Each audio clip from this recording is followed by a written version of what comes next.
Welcome to Asian ID. The most terrifying thing about modern short dramas is not how quickly they become popular, but how quietly they slip into people's emotional lives before viewers even realize they have become attached.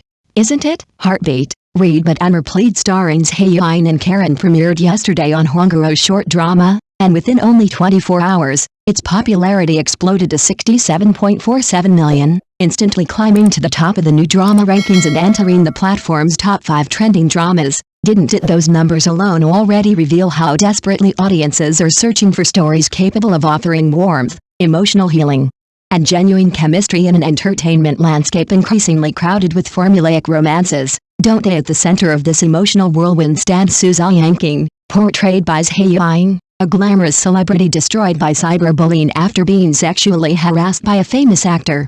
Yet somehow refusing to collapse beneath public humiliation, doesn't she? Instead of becoming another fragile victim trapped inside endless suffering, she charges through life like an emotional firecracker, talking endlessly, arguing recklessly, and using humor almost as a survival instinct against a world determined to silence her. Doesn't she? Zhai Yiying captures that personality with astonishing precision, doesn't she? Her performance balances sharp humor with emotional vulnerability so naturally that even the smallest movements of her eyes or mouth reveal layers of exhaustion hidden beneath Suza Yiying's noisy optimism. Don't they? One moment she is fiercely arguing with someone at full speed, while the next moment her expression suddenly cracks just enough to expose loneliness and emotional damage she refuses to admit aloud. Doesn't it? Her crying scenes especially carry a painful fragility that never feels exaggerated, because the sadness seems to come not from weakness but from someone exhausting herself trying to remain strong for too long. Doesn't it? Then there is Shenzhi, portrayed by Charon, whose entire existence feels built from silence rather than noise.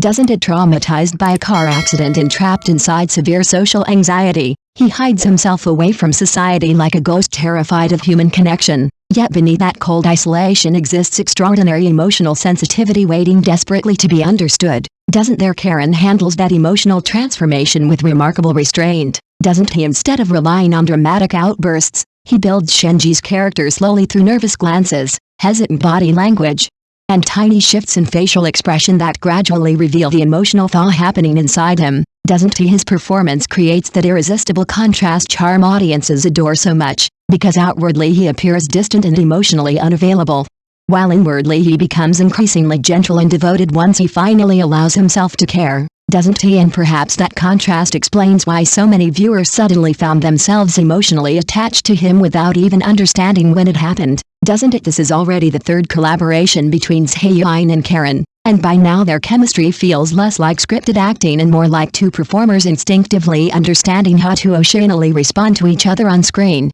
Doesn't it? Their interactions never feel overly polished or artificially romantic, which ironically makes the emotional tension between them feel even more believable. Doesn't it? The drama's central dynamic between a loud, fearless celebrity and a socially withdrawn comic artist creates endless opportunities for emotional collision, and those clashes become the foundation for the story's mutual healing theme. Don't they? Whether through absurd misunderstandings involving underwear, emotionally charged confrontations inside hot pot restaurants, or life-threatening car accidents, the story constantly pushes these two damaged people closer together in ways that feel chaotic yet strangely sincere. Doesn't it? Suza Yiying slowly melts Shenzhi's emotional defenses through relentless warmth and stubborn persistence, while Shenzhi quietly protects her from the cruelty of public opinion with a tenderness she rarely receives from anyone else. Doesn't he? That sense of emotional destiny between them becomes the drama's strongest weapon, because audiences no longer simply watch two attractive people falling in love, but instead witness two lonely souls gradually becoming each other's safe place. Don't they? The series also deserves credit for avoiding many of the exhausting cliches dominating modern romance dramas, doesn't it? Rather than focusing on toxic female rivalry or endless revenge plots, the story prioritizes daily interactions, emotional companionship, and the small moments of comfort people desperately crave in real life. Doesn't the supporting cast contribute significantly to the drama's warm atmosphere as well? Because instead of functioning as obstacles, many side characters actively help the protagonists move toward healing and happiness. Don't they? Visually, the series maintains a soft and comforting tone through elegant costumes, cozy interiors, and carefully controlled lighting that enhances the emotional intimacy between characters. Doesn't it? Still, despite all these strengths, the drama is far from perfect, isn't it? Several plot points feel frustratingly underdeveloped, particularly Shenzhi's transformation from professional racer to comic artist, which lacks the narrative depth necessary to fully support such a major life change. Doesn't it? Certain misunderstandings also stretch on longer than necessary, creating moments where viewers may feel emotionally exhausted rather than emotionally invested. Don't they? The yellow-tinted filters occasionally become distracting as well, while the excessive use of close-up shots sometimes exposes the actor's physical fatigue instead of strengthening emotional intensity. Doesn't it? Even the antagonists feel strangely weak, because their eventual downfall lacks the satisfying emotional payoff audiences usually expect from stories involving cyberbullying and abuse of power, doesn't it? And yet, despite all those flaws, the drama somehow remains strangely addictive, doesn't it? It is not overwhelmingly sweet, nor devastatingly tragic, nor explosively satisfying in the traditional sense, yet viewers still find themselves unable to completely abandon it.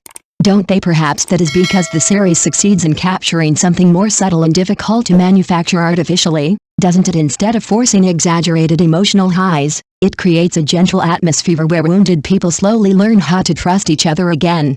And that quiet emotional sincerity lingers far longer than dramatic twists ever could, doesn't it? Compared to Wild Lotus Grows Long, this new project may feel narratively weaker and less emotionally explosive, but its softer comedic rhythm and natural relationship development offer a completely different kind of comfort, don't they? And maybe that difference explains why audiences remain so divided about it, doesn't it? Some viewers believe the drama lacks the intense emotional impact necessary to become unforgettable, while others argue that its calm warmth and grounded chemistry are exactly what make it feel refreshing in today's exhausting entertainment landscape, don't they? After all, not every love story needs to destroy its characters completely before allowing them happiness, does it? Sometimes the most healing romances are simply about finding someone willing to sit beside your loneliness long enough for silence itself to stop feeling frightening, aren't they? Thank you for watching the video.